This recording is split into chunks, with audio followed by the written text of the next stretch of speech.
Magandang araw sa inyong lahat mga Karimopels, mga amigos, amigas, friendship of mine. For today's video, meron akong isi-share sa inyo, lalong-lalo na sa mga driver na katulad ko kasi sa taon na ito, pwede tayo mag-renew ng yung license natin mag-expire 10 years. So maganda. Share ko sa inyo kung paano, kung ano ang dapat gawin para mas mabilis yung pag-process natin sa ating mga renewal na license, okay? So bago natin puntahan yon, video na yon, i-share ko sa inyo. Once again, magandang umaga. At saka pakiusap ko lang naman na paking-kunting support naman sa munting channel ko, Rimopels Mix Video Channel. Paki-like, comment, and click notification bell, click bell all para lagi kang updated sa lahat ng mga video ko sa YouTube. So, importante sa lahat is subscribe naman, mga amigos amigas sa Karimopels. Okay, wag na nating patagalin kung paano mag-renew ng license. Okay? Intro tayo.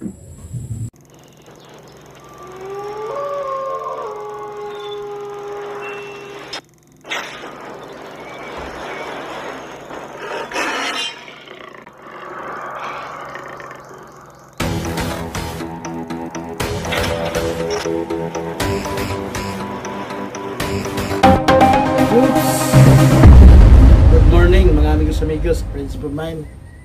Sa kayong lahat, welcome back to my channel, Rimopels Mix Video Channel.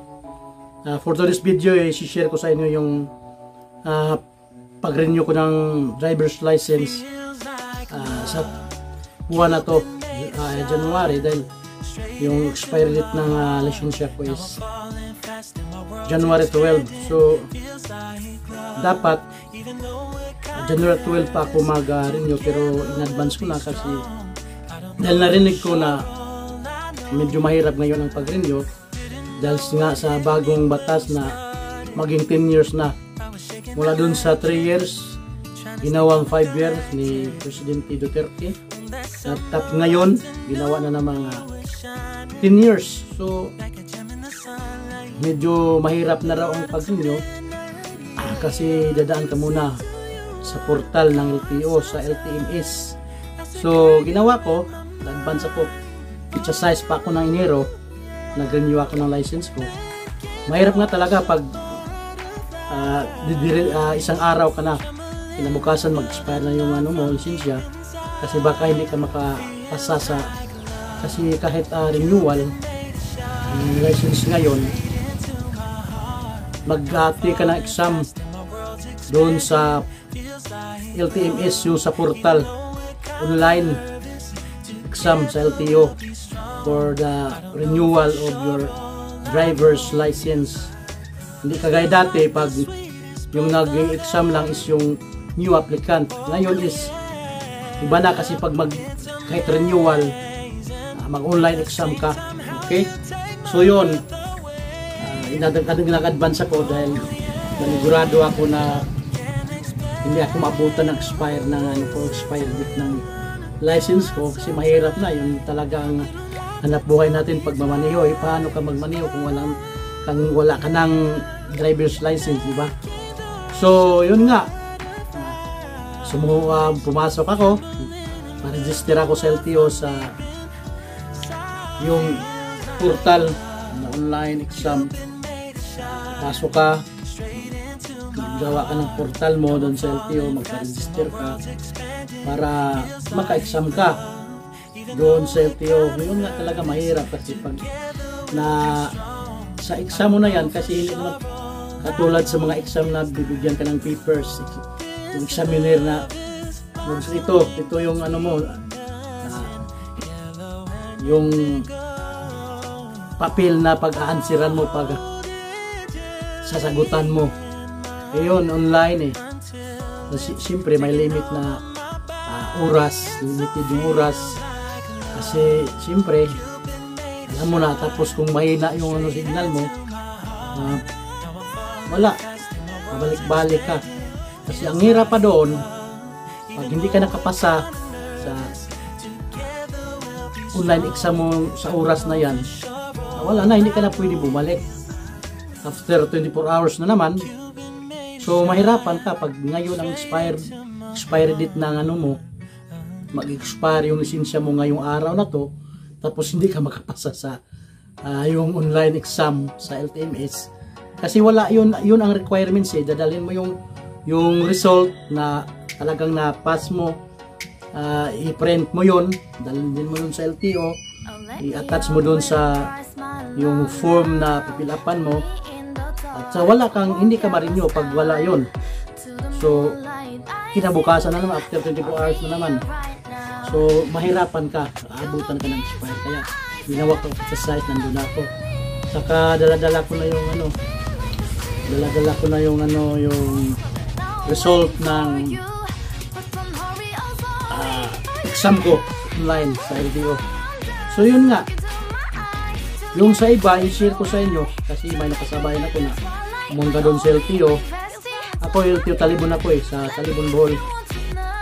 Doon ako nag-renew. Pwede naman doon sa Garcia Hernandez, pwede sa Tagbilaran, pero ako kasi para sa akin mas prefer ako na dito ako sa Talibon kasi medyo malapit lang sa Lucia.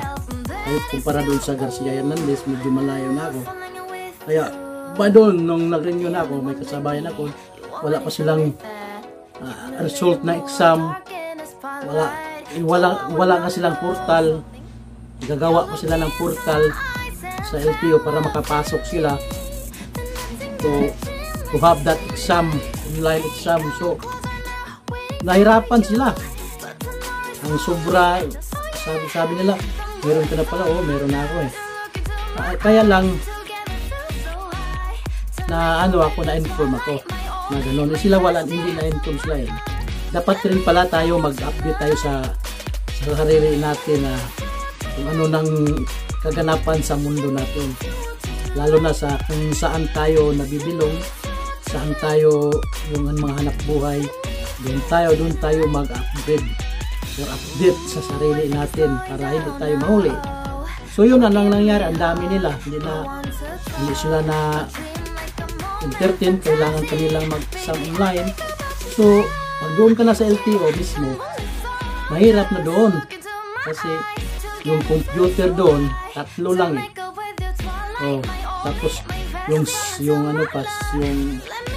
mag-exam ang tagal kasi ang signal doon is medyo ang signal, medyo mahina yung signal, kaya matagal yung isang tao nag-exam, matagalan siya. Aabot siya ng siguro, kasi pabalik-balik siya aabot siya ng mga 2 oras.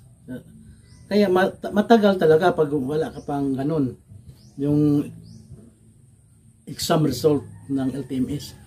So nahirapan sila. So ako, ang easy lang para sa akin. Sabi nila ang pahirapan daw ngayon ng yung pagre-renew ng license. Talagang mahirap yan pag hindi mo sinunod yung mga requirements nila. Pero kung masunod mo lahat at saka agahan mo, kumbaga talagang updated ka, hindi ka mahihirapan. Kasi lahat-lahat ng mga requirements na kailangan ng LTO is bit-bit mo na, dala-dala mo na doon. So ang gagawin mo is i-submit mo lang doon. Una-una kukuha ka ng medical kasi yung drug tests wala na, tinanggal na yun, medical na lang. So yun na lang kukunin mo doon, medical. Tapos ng medical, ipasa mo na sa evaluation. O yun, aantayin mo na lang hanggang sa tatawagin ka, babayaran mo doon sa cashier.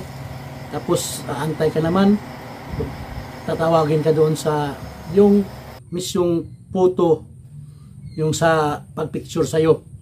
Doon sa pinakalas, yung lalabas na yung plastic. Yung katulad nito, ito yung lisensya ko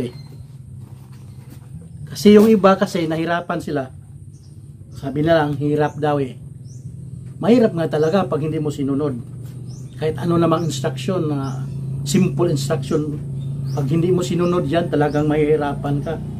Dapat sundin mo muna yung mga requirements at saka yung kompleto na, madali lang. Diba? Para sa akin, easy lang yun Saka hindi naman talaga gaano karami doon sa Talibon. yung mga nagre-renew nung pizza size. Kaya lang, yung tatanggapin nila is first 70 lang. Pag hindi mo rinagahan doon, lagpas ka ng 70, wala na. Bukas ka na naman. Ito yun, no? Lisensya. Ito yung bagong license ko. Ito. Tapos, sa 10 years na license, saka, ano pala, yung ginastos ko is, sa medical is, 750, plus doon mismo sa LTO, sa, cashier na LTO is, bayad ako ng 635. So, magkano lang binayad ko? 1,000 plus, 750. O 635, 1,335 plus 50. So, 1,000, para mahina talaga ako sa math. 1,300 plus 50 plus 1,385 lang pala yung ginastos ko. Yung gasolina ko pa, punta ron, gumastin ako ng 500 kasi yung dala ko multicab kasi may nakikasabay rin sa akin. Yung asawa ko nag-exam ng na-exam siya ng from ISPE, student permit to non-prof, kasi ganun talaga ngayon. Yung hindi katulad sa akin dati na 96 pa kasi yun, 90s pa, na kumuha ako ng ISPE after 1 year kasi nalabutan ako ng 1 year na pa yung ISPE ko, na-renew ko pa ng diretso na sa professional. Ngayon, pag kumuha ka ng ISPE, mahirap na yun, pahirapan nga ngayon ang bago talagang implikante, talagang mahirap pag wala kang pera kasi unang-una kukuha ka pa ng TISDA. So TL mabukay, mabayad ka pa doon. So mahirap talaga ang bago ngayon na mga nag-apply ng bagong lisensya, ISPE to non-prof, bago ka maging professional. So hindi siya pinala, hindi siya nakapasa kasi yung 1 to 16 na exam ng LTO is nakuha niya is 44 lang. Yung passing pala doon is 48 sa LTO. So, hindi siya nakapasa.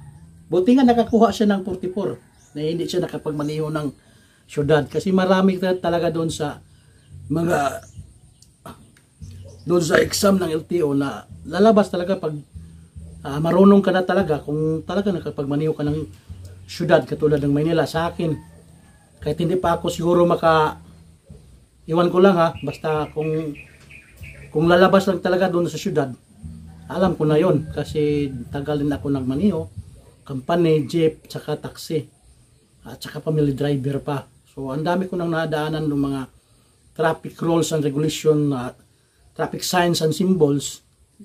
Talagang matatandaan mo na yun sa tagal ng pagmamaniho ko kasi biruin mo, 96 pa ako nag-license, tapos ilang taon na ako ngayon, 50 years old na ako, mag-51 na.